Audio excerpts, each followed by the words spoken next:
सारखी कंबर दुखत असली, की कामावरती परिणाम होतो, चिड होते. मला पण असं महिन्यातनं 2 महिन्यातनं हा त्रास होतो. पण काही घरगुती उपाय आणि काही काळजी घेतली, तर मला ही कंबरदुखी होत नाही, असं माझ्या निदर्शनास आलं. खरं तर कंबर का सारखी दुखते म्हणून मग मी डॉक्टरांच्याकडे गेली. ऑर्थोपेडिक डॉक्टर, मग एक्स-रे काढला, फिजिओथेरपी घेतली. एक्स-रेमध्ये स्पाझम त्यांना दिसला. घाबरण्यासारखं काही नव्हतं. नस वगैरे दाबलेली नाहीये, गॅप नाहीये. मग ते मला म्हणाले, की तुमची बसण्याची जी पद्धत आहे ती चुकीची आहे आणि म्हणून त्यांनी मला काही सल्ले दिले. त्यानुसार माझ्या घरी हा सोफा आहे. या सोफ्यावर मी डायरेक्ट बसायची. मग त्यांनी सांगितल्याप्रमाणे मी त्याच्यावरती उशा घेऊन बसायला लागली. कारण तुम्ही डायरेक्ट बसला ना, की हा सोफा असा आत जातो आणि तुमचा कंबर पण आतून अशी कॉम्प्रेस होते. हाड जे आहे ते पण असं कॉम्प्रेस होतं. म्हणून डॉक्टरांनी सांगितलं, की डायरेक्ट कधीही बसायचं नाही. त्याच्यावरती तुम्ही 2 अशा उशा घेऊन बसा. 1 किंवा 2 उशा घेऊन बसा. जसा तुम्हाला आराम वाटेल तसा. ज्या वेळेस मी सोफ्यावरती ह्या उशा घेऊन बसलेली आहे, मला कधीही त्रास झाला नाही. माझी कधीच कंबरदुखी उद्भवली नाही. पण जेव्हा कंटाळा करून मी डायरेक्ट सोफ्यावर बसली, मला असं जाणवलं, की खरंच आतमध्ये जो मणका आहे त्याला वाक येतो, तो कॉम्प्रेस होतो आणि मग माझी कंबरदुखी स्टार्ट होते. त्यामुळे मला हे कळलं, की माझं जी चुकीचं बसण्याची पद्धत आहे, पोश्चर आहे, ती मला सुधारली पाहिजे. आधी मला मांडी घालून पण बसता यायचं नाही.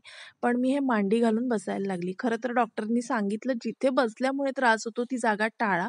पण कधी-कधी कंटाळा आलेला असतो. असं वाटतं, की सोफ्यावर जरा छान बसावं, खुर्चीत बसण्यापेक्षा आराम मिळतो. पण मग एवढी काळजी मी घेते. कधीतरी समजा ही काळजी घेण्यात माझं चुकलं, तर मग हे असं मी म्हटलं तसं कणा असा आतमध्ये फोल्ड होतो आणि मला कंबरदुखीचा त्रास होतो. त्यानंतर खुर्ची, नीलकमलची खुर्ची एक आहे माझ्याकडे आणि ही खुर्ची पण मी आणली होती.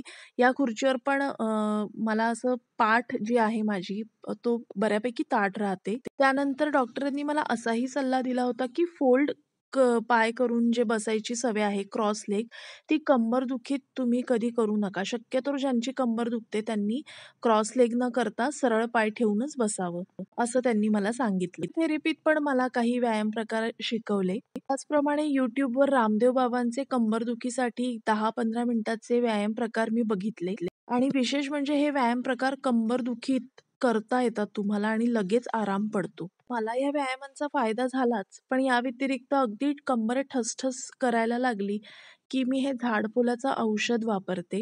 हे एक आयुर्वेदिक क्रीम आहे आणि कैलास जीवनसारखं मल्टीपर्पज क्रीम आहे. हे लावल्यानंतरही मला बराच फरक जाणवला. कंबरदुखीमध्ये मला आराम मिळाला. सकाळी पण अंघोळीला जायच्या आधी मी हे लावते. त्यामुळे अंघोळीचं जरा गरमसं पाणी कमरेवरती पडलं, की मला आराम मिळतो. काही व्हिटॅमिनच्या आणि D3च्या टेस्टही मी केल्या होत्या, पण त्या नॉर्मल होत्या.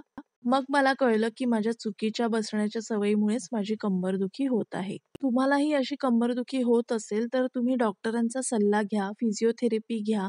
तुम्हाला नक्की कशामुळे कंबरदुखी होतीये, ह्याचं विशेष कारण तुम्ही जाणून घ्या.